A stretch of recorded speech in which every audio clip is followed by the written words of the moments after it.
pero no me digan todos al tiempo porque me voy a quedar sordo. La Semana Santa, muchas gracias, Semana Santa. Bueno, en realidad no es que nosotros celebremos la Semana Santa, pero de alguna manera pues es parte de nuestra vida dentro del calendario del año. Así que bueno, me acompañan por favor allí a Lucas, Evangelio de Lucas.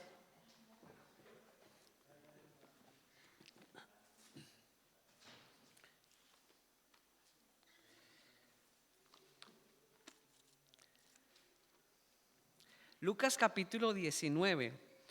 Mi esposa hacía alusión en esta mañana a algo referente a esto también.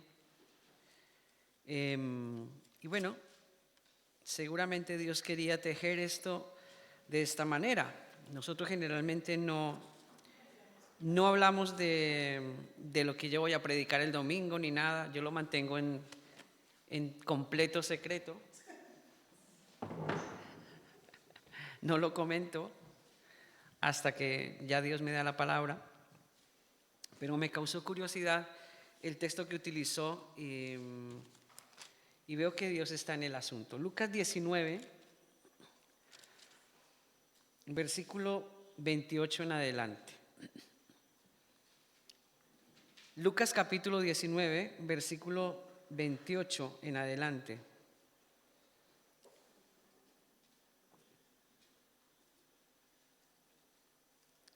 Dice la palabra de Dios. Dicho esto, iba adelante subiendo a Jerusalén. Y aconteció que llegando cerca de Betfagé y de Betania, al monte que se llama de los Olivos, envió 2 de sus discípulos diciendo: Id a la aldea de enfrente, y al entrar en ella hallaréis un pollino atado, en el cual ningún hombre ha montado jamás. Desatadlo y traedlo. Y si alguien os preguntare: ¿por qué lo desatáis? Le responderéis así: porque el Señor lo necesita. Fueron los que habían sido enviados y hallaron como les dijo. Y cuando desataban el pollino, sus dueños les dijeron: ¿por qué desatáis el pollino? Ellos dijeron: pues porque el Señor lo necesita. Y lo trajeron a Jesús, y habiendo echado sus mantos sobre el pollino, subieron a Jesús encima. Y a su paso tendían sus mantos por el camino. Cuando llegaban ya cerca de la bajada del monte de los Olivos, toda la multitud de los discípulos, gozándose, comenzó a alabar a Dios a grandes voces por todas las maravillas que habían visto, diciendo: bendito el Rey que viene en el nombre del Señor, paz en el cielo y gloria en las alturas. Entonces, algunos de los fariseos de entre la multitud le dijeron: Maestro, reprende a tus discípulos. Él respondiendo les dijo: os digo que si estos callaran, las piedras clamarían. Y cuando llegó cerca de la ciudad, al verla, lloró sobre ella, diciendo: oh, si también tú conocieses a lo menos en este día lo que es para tu paz, mas ahora está encubierto de tus ojos.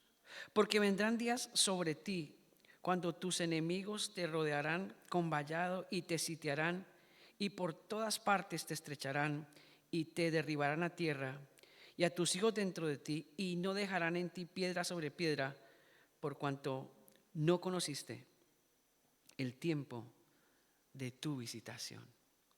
Padre, oro para que en esta mañana tu palabra nos enseñe. Oro para que en esta mañana tu palabra nos edifique. Oro para que en esta mañana tu palabra ministre nuestros corazones, abra nuestro entendimiento. Oro que nos des la capacidad de asimilarla y de llevarla a lo profundo de nuestro corazón, Señor. Oro para que tu palabra en esta mañana produzca ese efecto de renovación, de cambio, de transformación, de vida, porque tu palabra es viva y es eficaz, Señor. Ayúdanos a crecer hoy, ayúdanos a madurar más en ti. Abre los ojos de nuestro entendimiento, danos sabiduría y danos inteligencia espiritual, Señor. Ayúdanos, Señor, a comprender tu palabra. Edifícanos en el nombre de Cristo. Amén. Bueno, si tú sales a las calles, ¿qué te vas a encontrar en esta semana? Gente no solo de Mérida, sino de Cáceres, de Badajoz, de Plasencia, aún gente extranjera. Si tú sales a la calle vas a encontrar una serie de preparativos y de alguna manera te darás cuenta que no es una semana común y corriente. Las calles de esta ciudad están en algunos tramos valladas para que más adelante pues pasen las procesiones. La religión, o mejor la tradición que hay en el ambiente es palpable. Hay mucha devoción, pero yo llamaría hay poca convicción. Mucha devoción, poca convicción. Parece que de alguna manera esto que está pasando hoy no es nuevo. No es nuevo. Ya había ocurrido antes. Y el texto del evangelista Lucas nos revela que esto que está pasando hoy ya pasó justamente el día que se celebra esta semana. Hace 2000 años atrás ya estaba pasando esto mismo. En las afueras de Jerusalén se oía que Jesús venía. Los fariseos de la época, como ustedes lo leyeron en otro texto anterior que leía mi esposa, había un complot para matar a Jesús. ¿Y por qué lo querían matar? Porque anteriormente él había resucitado a Lázaro. Entonces la fama de Jesús se estaba extendiendo de tal manera que muchos judíos estaban abandonando de alguna manera esa religión judaica y estaban poniendo sus ojos en el Mesías. Los fariseos estaban preocupados y dijo, tenemos que matar a este hombre. Cuando Jesús entra a Jerusalén, están los judíos detrás de él para poder apresarle, para poder matarle.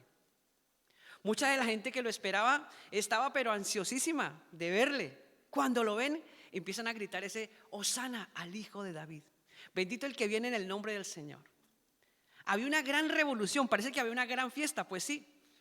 Era justamente vísperas de la Pascua, una gran fiesta judía. Se dice que aproximadamente 300,000 personas acudían a esa fiesta de diferentes lugares. Era algo sorprendente. Entonces pongámonos en ese contexto lo que está pasando. Gente que quería matar a Jesús dentro del público, otros que lo esperaban con mucha ansia, unos vitoreaban porque pensaban o sabían de alguna manera que Jesús era el Mesías prometido, el que los iba a liberar. Y ellos estaban ahí súper contentos. Hosana al Hijo de David. En otros contextos dice al rey David, hace alusión al rey David, o sea, al reinado de David que se va a posesionar. Están con esa idea en la cabeza. Lo impresionante es que en el contexto de Lucas, porque Lucas recoge esta historia así como otros evangelistas, hay un detalle que llamó mucho la atención. Y el título de este sermón es Lo que Jesús ve en Semana Santa. ¿Qué vio entonces y qué ve ahora? Si Jesús pudiera estar aquí sentado o viniera aquí a predicar sería genial. Porque nos diría a ciencia cierta qué es lo que él está viendo ahora. ¿Qué vio ahora? Porque ustedes imagínense, si a ustedes les dijeran que van a ir a una ciudad y que hay mucha gente esperándolos con expectativa.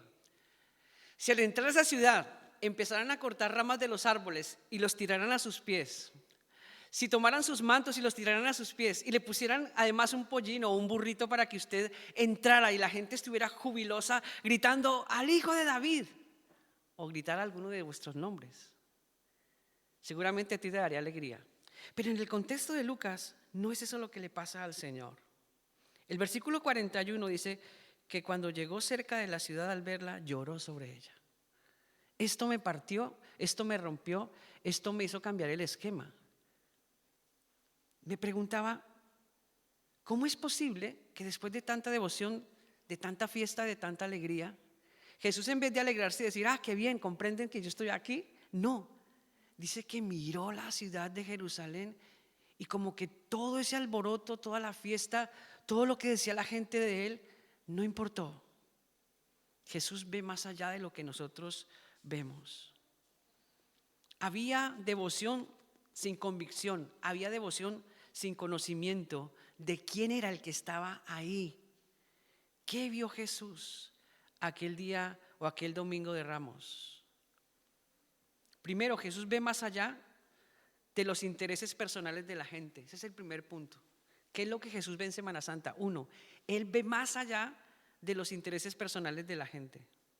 El Evangelio de Juan, hablando de este mismo texto, porque estamos en Lucas, recoge un dato interesante al respecto. Si usted va conmigo en Juan 12 al 13, dice algo que a mí también me llamó la atención. La gente se enteró que Jesús venía a la fiesta y salieron a recibirle tomando ramas de palmera y clamaban, Hosana, bendito el que viene en el nombre del Señor. También tenemos que leer más abajo, en ese mismo contexto de Juan, el versículo 17 y 18 para comprender algo más. Y dice, y daba testimonio a la gente que estaba con él cuando llamó a Lázaro del sepulcro y lo resucitó de los muertos, por lo cual también la gente había venido a recibirle porque había oído que él había hecho esta señal. ¿Qué está pasando aquí? Lázaro había sido resucitado anteriormente por Jesús. Era la fiesta de la Pascua. Ese milagro tuvo tal repercusión que la gente tan pronto se enteró que Jesús venía a la ciudad, llegaron allí. El evangelista Lucas dice que la gente echaba sus mantos y subieron a Jesús sobre el burrito, Lucas 19:35. Además de esto, el evangelista Marcos dice que la gente que iba delante y atrás decía: Hosana, bendito el que viene en el nombre del Señor, bendito el reino de nuestro padre David que viene, hosana en las alturas. Marcos 11:9 y 10. En otras palabras, ellos hicieron tal recibimiento porque vieron un poder sobrenatural que actuaba en Jesús cuando resucitó a Lázaro. Eso no era cualquier cosa. Nadie hasta el momento había podido haber hecho en esa generación este milagro tan grande. Ese milagro decía que Él era el Mesías. Era una señal de que Él era el Mesías. Por tanto, se abrió una expectativa grande en el pueblo. Dice: por fin llegó el que nos va a libertar de la opresión romana. Por fin llegó nuestro Salvador. Jesús podía salvarlos de la opresión política y social. Sí, pero ese no era su trabajo. En ese momento ese no era su trabajo. El término Hosana significa: Señor, sálvanos ahora. Ese grito significa: sálvanos ahora. Lo que están diciendo este grupo de personas es: Señor, sálvanos ahora. Pero lo están diciendo como con desesperación. Señor, sálvanos ahora. Instaura el reino de David nuestro padre, como dice Marcos 11:10. Bendito el reino de nuestro padre David que viene. El reino de David fue un reino que se gestó a través de muchas guerras. O sea, que ellos querían que ese Jesús que había hecho el milagro de Lázaro actuara con un poder tan magistral que cogiera a los romanos y los aplastara literalmente, los echara de sus entornos y que ellos fueran puestos nuevamente como la cabeza de aquel entonces cuando David era el rey.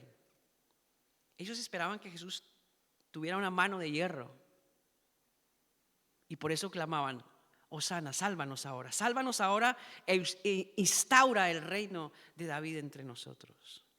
Esos eran los intereses personales de la gente de aquel entonces. Unos querían matarlo, otros querían instaurar el reino, pero no estaban en el corazón de Jesús. Jesús estaba mirando la necesidad de ellos, que no era necesidad de instaurar un reino, era la necesidad de ir a lo profundo de sus vidas y cambiarles a ellos, cambiarles de adentro hacia afuera.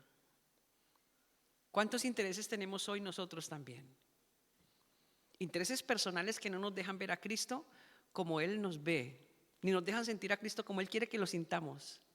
Cada uno de nosotros busca sus propios intereses y esos intereses nos alejan cada vez más del Señor. Si Jesús tuviera que mirarnos hoy, así como miró en perspectiva ayer, hace siglos atrás, quizás diría lo mismo: esta gente no está comprendiendo que yo no estoy a por sus intereses, yo he venido para cambiarles, para darles vida, para darles esperanza, para romper las ataduras que llevan en el alma. Yo he venido para perdonar sus pecados, para hacerlos nuevas criaturas. Ese era el pensamiento del Mesías, pero la gente pensaba diferente. Como siempre, en nuestros corazones hay intereses que chocan con los intereses de Dios. Pero ahí estaba el Maestro, ahí estaba Jesús. Lo más interesante de esto, cuando usted lee Juan 12, 15 al 16, el evangelista Juan recoge, dice algo que a mí también llamó la atención. Dice: no temas, Juan 12, 15 y 16, hija de Sión, he aquí tu rey viene montado sobre un pollino de asna. Esta es una profecía que se ha dicho anteriormente de él. Versículo 16, estas cosas no las entendieron sus discípulos al principio. Esto ya te pone a pensar aún más. A ver, entiendo que la gente del común no entendiera que el Mesías estaba ahí por una razón, pero sus discípulos, sus escogidos, sus 12, tampoco comprendieron. Y Juan escribe eso también en su evangelio. Los discípulos no entendieron por qué Jesús estaba ahí. ¡Wow! O sea que ahí no se escapa nadie.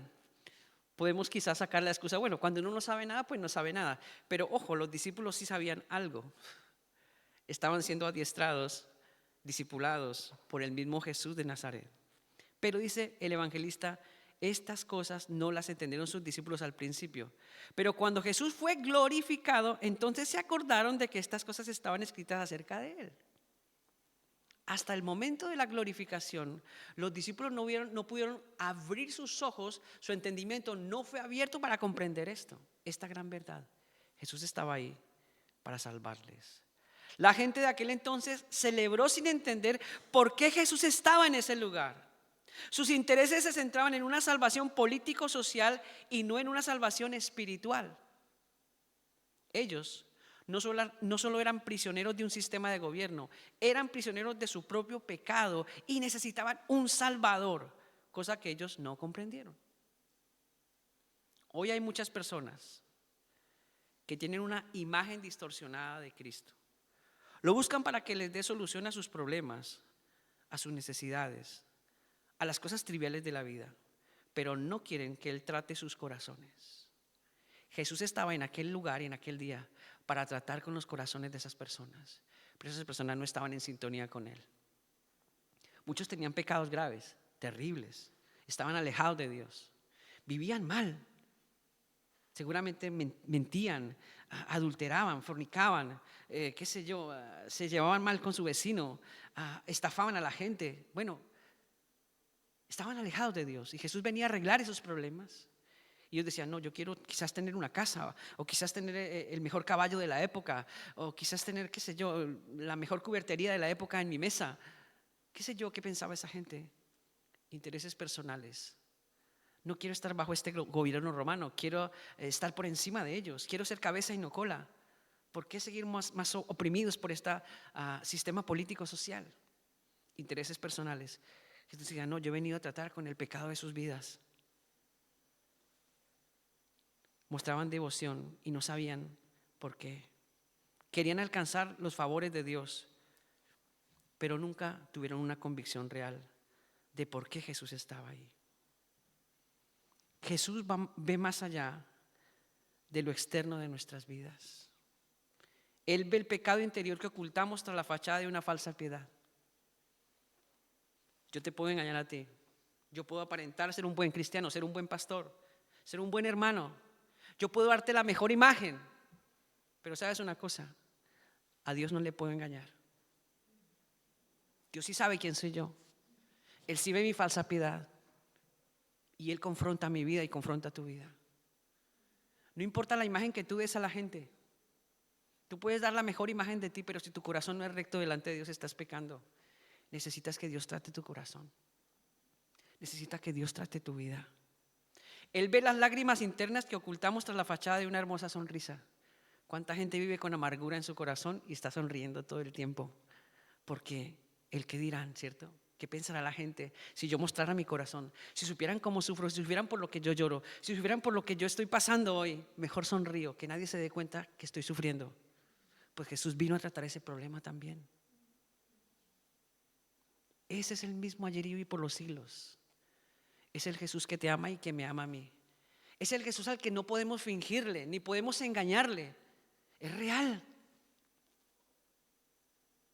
Y hoy nos está hablando. Hoy nos está mirando. La mirada que Él plasmó sobre Jerusalén aquel día, ese dolor que sintió al ver tanta gente que sufría, Él miraba los corazones, era como una vista de rayos X que traspasaba sus almas y decía, cuánto pecado hay en mi nación, cuánta tristeza, cuánta amargura, cuánto dolor, cuántas cadenas que atan sus almas. Mas yo estoy aquí para liberarlos. Pero ellos no estaban percibiendo eso. Jesús ve más de lo que nuestros ojos ven. Y saben una cosa, Jesús nos entiende mejor que nosotros mismos. Y si Él está mirando hoy sobre esta nación, y si está mirando sobre nuestras familias, Él no mira si te falta el pan o si te falta, algo físico, material. Él no está mirando eso. Él está más interesado por tu alma que por las cosas materiales. Y cuando tus problemas del alma se resuelven, las cosas materiales llegan a ti como algo imantado. La Biblia dice, busquen primeramente el reino de Dios y su justicia y lo demás vendrá añadido. Y una añadidura es una añadidura. El Señor no está interesado en nuestras añadiduras. Él está interesado en nuestra alma, en el estado de tu alma. Porque eso a la postre es lo que un día dejará tu cuerpo cuando mueras. Cuando todos estén llorando delante de tu féretro, verán solamente el cuerpo, pero tu alma continúa su proceso y se encontrará con un Dios santo, con un Dios justo. se encontrará con un Dios al que tendremos que dar cuenta tú y yo. En el féretro se queda el cuerpo y ese cuerpo irá a un nicho, o lo quemarán o lo embalsamarán, no sé qué pasará con nuestros cuerpos, pero el alma continúa y tendremos que dar cuenta a Dios. El Señor ve más allá de lo que nuestros ojos ven. Segundo, Jesús ve una oposición frontal al propósito de traer salvación. Lucas 19, 30 y 40. Dice allí el texto que recoge el evangelista Lucas: entonces algunos de los fariseos de entre la multitud le dijeron: Maestro, reprende a tus discípulos. Él respondió y les dijo: os digo que si estos callaran, las piedras clamarían. La gente, dice Lucas, estaba contenta, estaba feliz, estaban alabando a Dios. Hosana al Hijo de David, hosana al que viene en el nombre del Señor. Era una alegría total. Y los fariseos: Maestro, calle a sus discípulos, cállelos, por favor, no deje que digan más eso. A la luz del texto, Lucas describe que los fariseos, los máximos exponentes de la religión de la época, se oponían a quienes estaban proclamando: Señor, sálvanos, hosana. Los fariseos querían que ellos se callaran, que no dijeran más que Jesús era el Salvador. Los fariseos querían que el pueblo se mantuviese en una vida religiosa llena de costumbres y tradiciones. Así es la religión, llena de costumbres y tradiciones. Déjeme añadir algo: así es la religión evangélica también. Porque a veces cuando pensamos en religión solo pensamos en los que no son evangélicos. Todas las religiones pueden llevarte a la tradición y a las costumbres y te pueden alejar de Dios.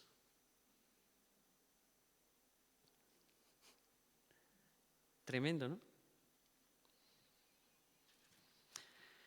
Jesús habla a los fariseos de la época y les dice rotundamente: si estos se callan, las piedras clamarían que yo soy el hosana, que yo soy el Salvador, que fuera de mí no hay salvación, que yo soy el único que puede salvarles. Este es el efecto del mensaje de salvación en las vidas religiosas. Primera de Corintios 1:18 dice: porque la palabra de la cruz es locura a los que se pierden, pero a los que se salvan, esto es, a nosotros, es poder de Dios. Hoy la gente se escandaliza ante el mensaje de Cristo, igual que estos fariseos. Se oponen, no creen, y lo que es peor, nos quieren callar para que no hablemos en su nombre. ¿Cómo nos quieren callar? Con todas las leyes que han estado últimamente dando.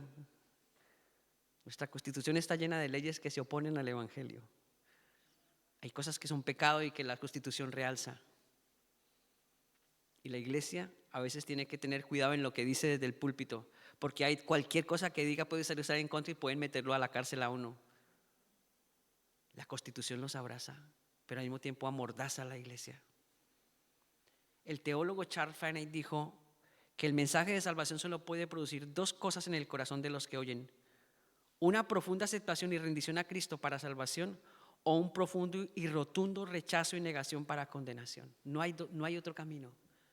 O reconoces que Jesús es el Mesías que te puede salvar y te puede perdonar y te puede liberar y vas a la salvación, o definitivamente dices: yo no quiero nada del Mesías, no me interesa su mensaje, ¿vale?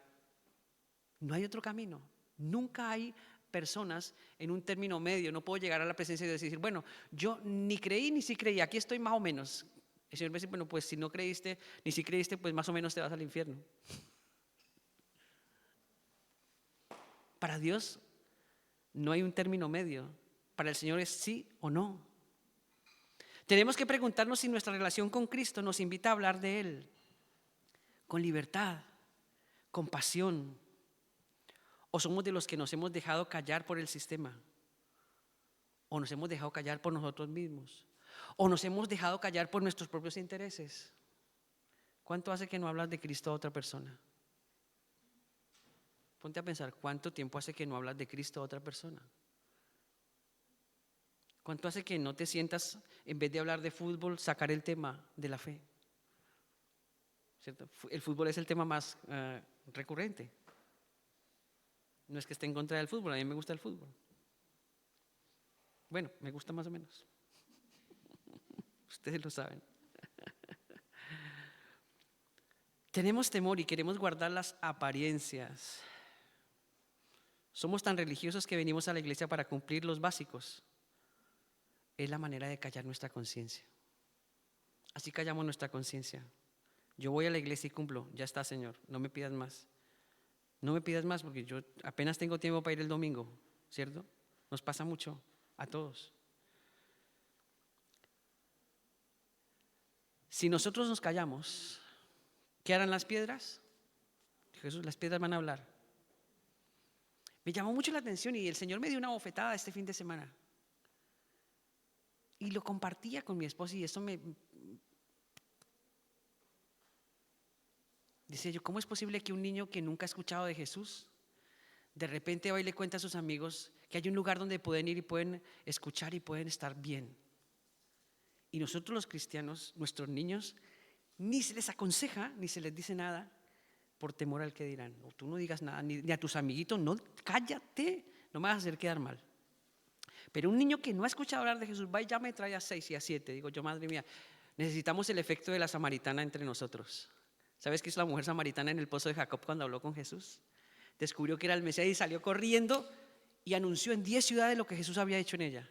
Hoy necesitamos creyentes con el efecto de la mujer samaritana, que no tengan miedo de ir a decirle a sus amigos, a sus vecinos, que hay un Cristo que les ama y que les puede salvar. Y esto me conmovió mucho. Si nosotros callamos, las piedras hablarían. No le des el derecho de hablar a las piedras. Habla tú como piedra viva. El apóstol Pablo dice que nosotros somos piedras vivas. Habla como una piedra viva. Tercero, Jesús ve la ignorancia en medio de la devoción.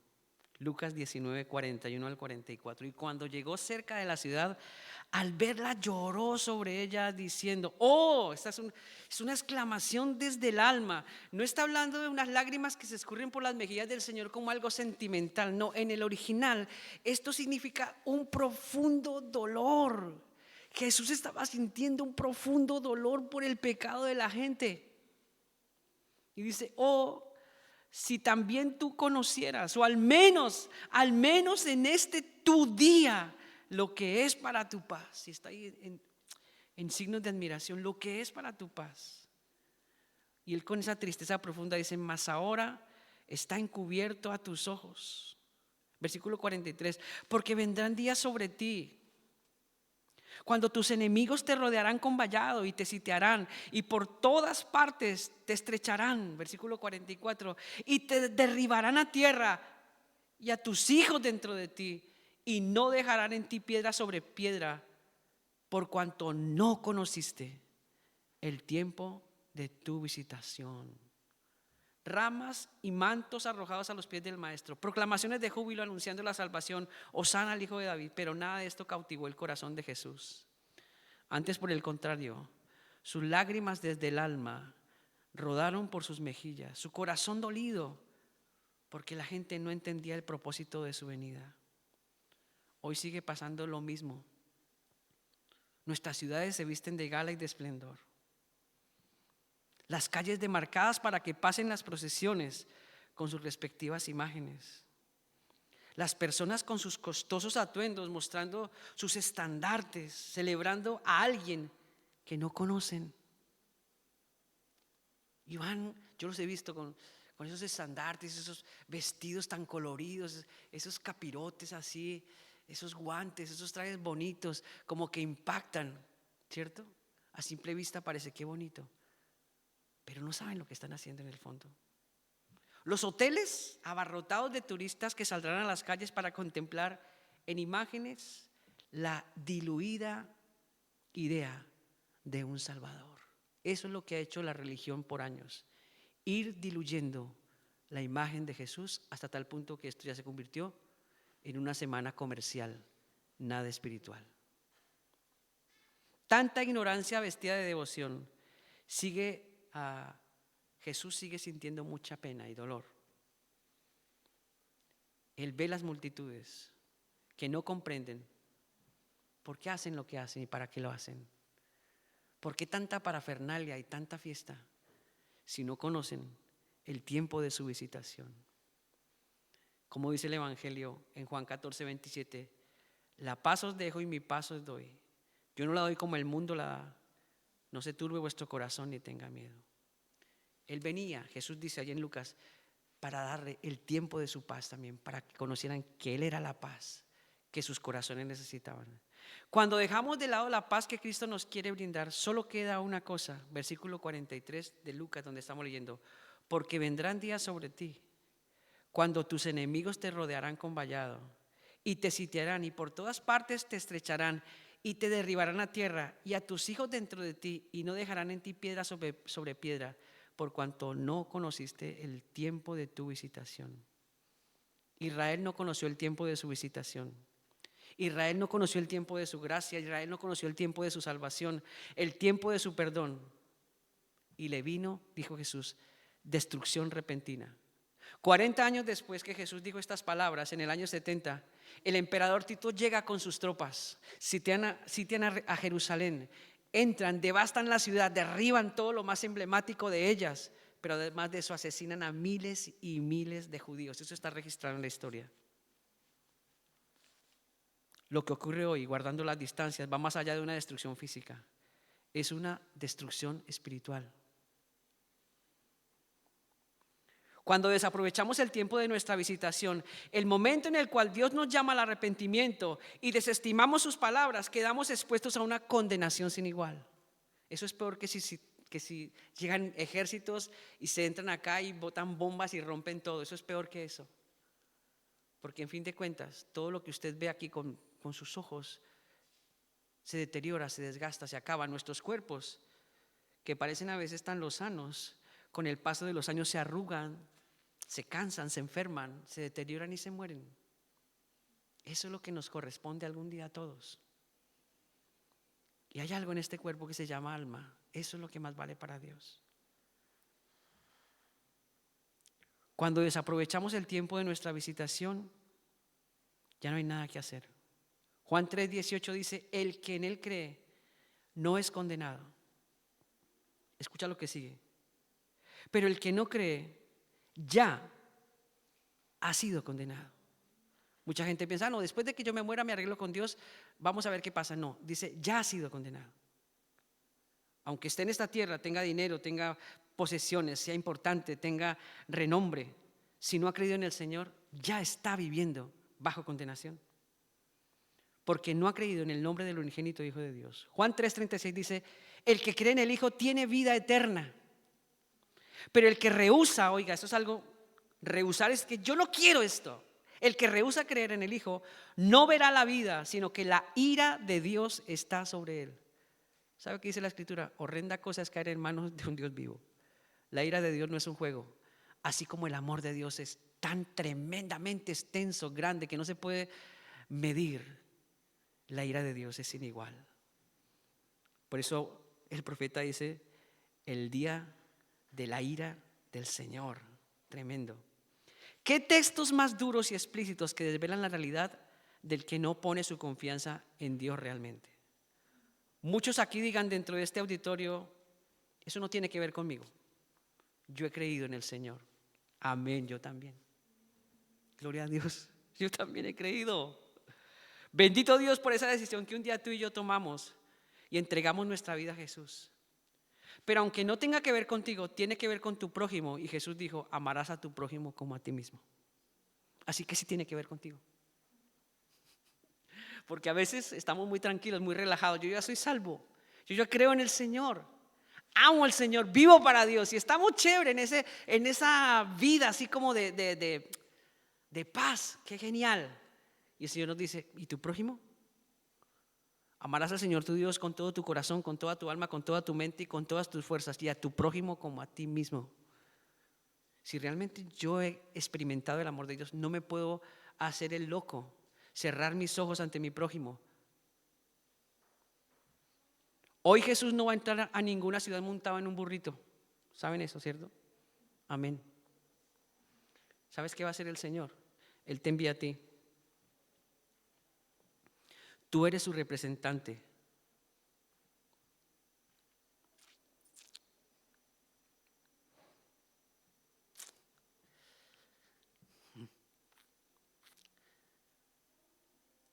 Mucha gente no puede conocer el día de su visitación porque tú no te acercas a ellos.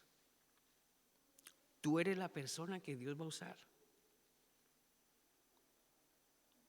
El día de la visitación para tu familia se va a ejecutar cuando tú vayas a ellos.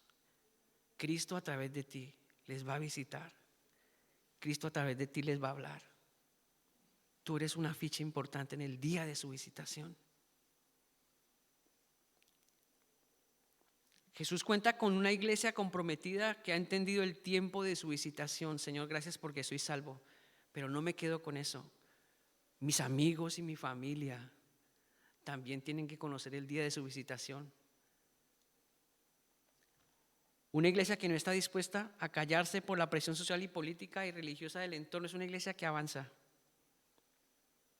El tiempo de su visitación es ahora, es hoy. Y Él lo hace a través de su iglesia, o sea, tú y yo, para traer esperanza a un mundo perdido.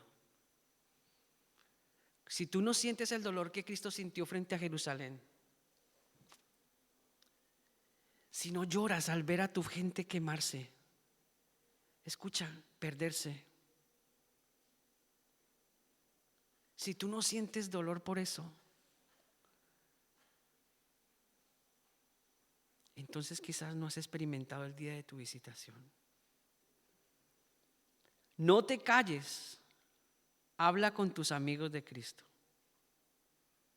No te calles, háblele a tus familiares de Cristo. Te pueden llamar pesado, fanático. A Jesús lo querían matar. Lee la escritura. Tenían un complot para matarlo. ¿Qué te puede pasar a ti? ¿Que se te burlen? Eso es lo mínimo que te puede pasar. Que se burlen de ti y te llamen fanático. Ya está. Pero habrás llevado la visitación a tu gente. ¿Sí me hago entender? No te van a matar ni te van a apedrear. No. Se van a burlar, ¿vale? O a lo mejor no se burlen. Porque a veces llevamos todo tan trágicamente. A lo mejor no se burlen, a lo mejor ese es el día de la visitación y se convierten a Jesús. Y entonces será un gozo para ti y un gozo para tu amigo o tu familiar. No te calles, deja que el tiempo de su visitación les toque a ellos también. Sé tú el instrumento de Dios para que el mundo crea. Aprovecha esta Semana Santa. ¿Sabes? Hay tantos bares abiertos en este tiempo. Y en este contexto español, cuando hablo de bares, usted entiende que no es un bar como en nuestros contextos latinos. Es un lugar donde va la familia, donde comen, donde departen, charlan, dialogan, se la pasan bien. Esta es una oportunidad para hablar con la gente de Cristo. Esta es una oportunidad para invitar a tu vecina a tu casa y decirle, te invito a una merienda. O vamos a tomarnos un café, para eso están los bares. O una Coca-Cola.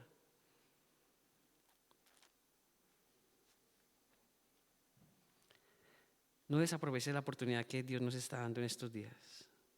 Cierro con 2 Corintios 6:2, porque dice, en tiempo aceptable te he oído y en día de salvación te he socorrido. He aquí ahora el tiempo aceptable. He aquí ahora el día de salvación. Es ahora. ¿Sabes por qué es ahora? Porque a lo mejor la muerte viene y sorprende a la gente. Los jóvenes también se mueren. Lo único que falta para morirse es estar vivo, dicen. Pero antes de que eso acontezca, háblale a tu gente. Háblale a tus amigos de Cristo. No te calles. Padre, gracias por tu palabra, Señor. Hoy estamos desafiados por ti. Hoy estamos desafiados por tu Espíritu que nos salvó. Hoy estamos desafiados por tu presencia a predicar un evangelio que es poder de Dios para salvación. Señor, no dejes que nuestras conversaciones se vuelvan triviales. No dejes que nuestras conversaciones se enturbien. Tenemos oportunidades preciosas para hablar de nuestra fe con la gente. Danos valor, Señor, para sacar el tema. Se puede sacar el tema ahora que el ambiente está tan religioso. Se puede sacar el tema sin problema. Ayúdanos a ser valientes. Quita nuestro corazón egoísta, Señor. No nos dejes conformar con que ya nos has alcanzado y nos has salvado, Señor. Llévanos a más. Hay más por hacer todavía. Rogamos, Dios, para que tu Espíritu en estos días avive tu fuego en nuestros corazones y la llama arda, Señor. Que seamos antorchas encendidas que puedan prender el fuego en otros corazones, para que esos corazones que están en tinieblas sean alumbrados por el poder del Evangelio. No nos dejes callar, Señor. Abre nuestros labios para proclamar.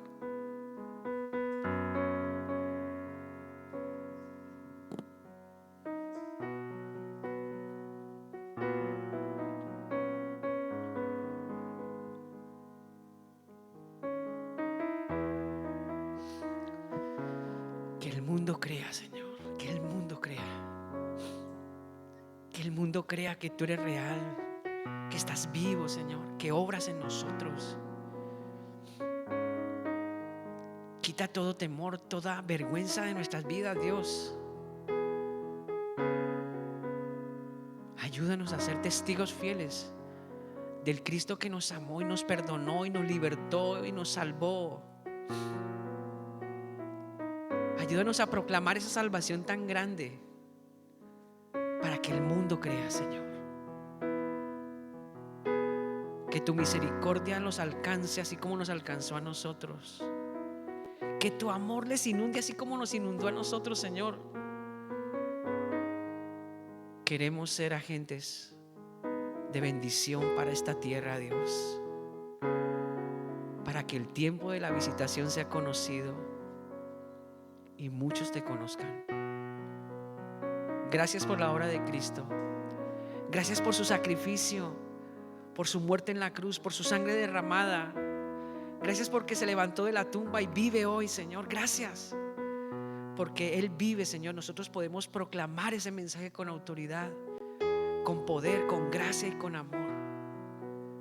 Te alabo, Señor, por esta bendición que tenemos y por el mensaje glorioso que tenemos, Señor, que es poder de Dios para salvación a todo aquel que cree. Que tu Espíritu nos ayude. Que tu Espíritu nos ayude en este tiempo, Dios. En el nombre de Jesús. En el nombre de Jesús. Amén.